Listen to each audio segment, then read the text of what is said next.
Hello students, welcome to Topper Zone. आज की इस वीडियो में हम पढ़ेंगे वाच्य, जिसे कि वॉइस बोलते हैं। तो स्टार्ट करते हैं।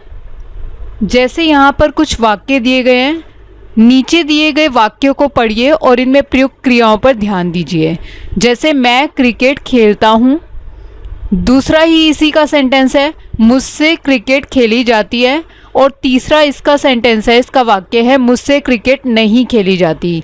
इसी तरह सुशीला फल खरीद रही है, इसी का दूसरा हमने बनाया सुशीला से फल खरीदे जा रहे हैं, और तीसरा जो इसका सेंटेंस है सुशीला से फल खरीदे नहीं जाते। ये जो आपका क वर्ग है, इसके सभी वाक्यों की क्रियाएं अपने अपने कर्ता के लिंग वचन के अनुसार प्रयोग की गई है। जैसे यहाँ पर मैं जो है ये कर्ता है, और जो ये खेलता हूँ इसमें ये क्रिया है। इसी तरह जो सेकंड आपका वाक्य है, दूसरा वाक्य है, इसमें सुशीला कर्ता है, और जो यहाँ से खरीद रही है ये क्रिया है। क्रिया होती है जो किसी काम को करना।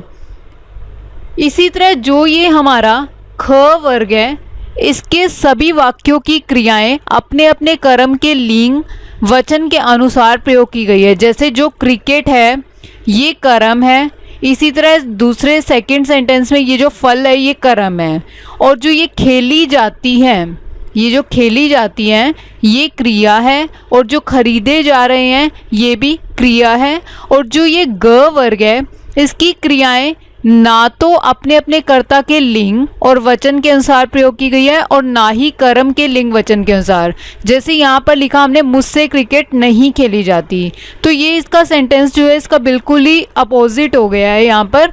तो ये क्रियाएं भाव के अनुसार प्रयोग की गई है।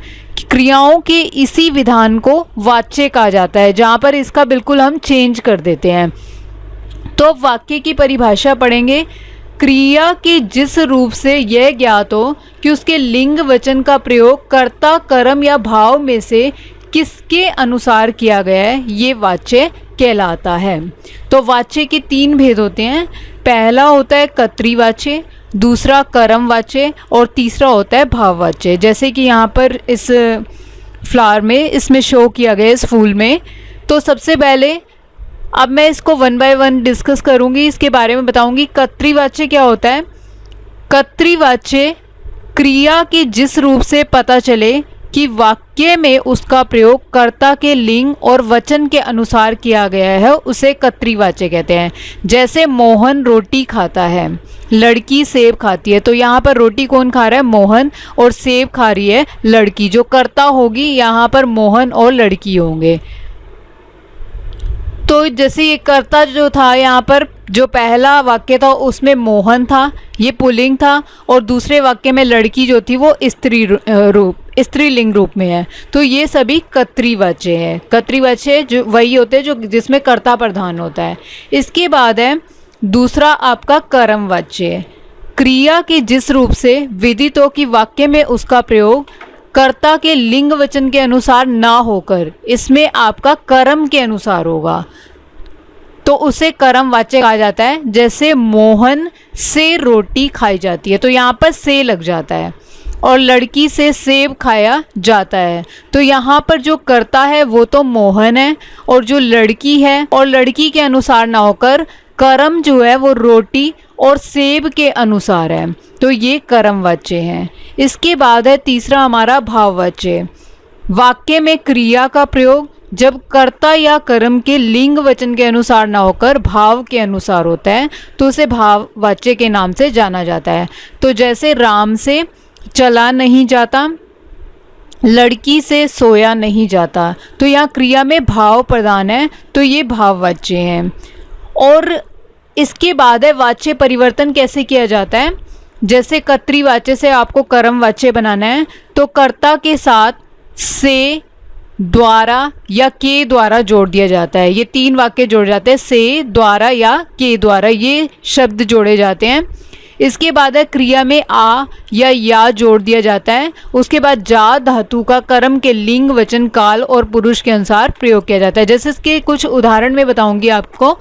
और इसमें यह भी होता है कि कर्म के साथ लगी विभक्ति जो होती है उसको हटा दिया जाता है।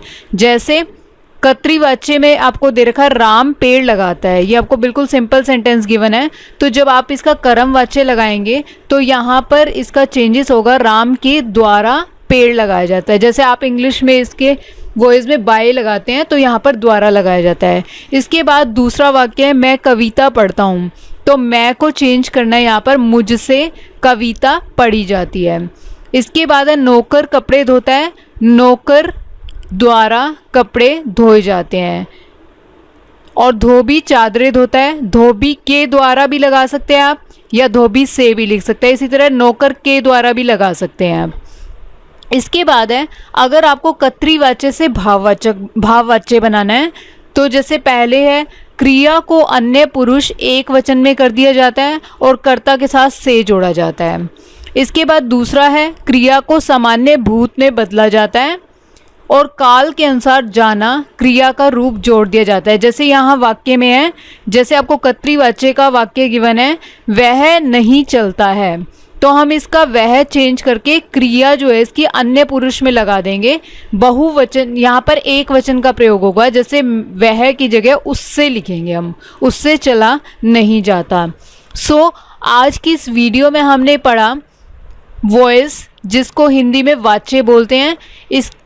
इसकी परिभाषा थी कि क्रिया की जिस रूप से ज्ञात हो कि उसके लिंग वचन का प्रयोग कर्ता कर्म या भाव के अनुसार किया जाता है, उसको वाच्य कहते हैं। इसके 3 भेद हैं, कर्तृवाच्य, कर्मवाच्य और भाववाच्य। कर्तृवाच्य में कर्ता प्रधान होगा, कर्मवाच्य में कर्म प्रधान होगा और भाववाच्य में कोई अन्य प्रधान होगा। So thank you for watching this video.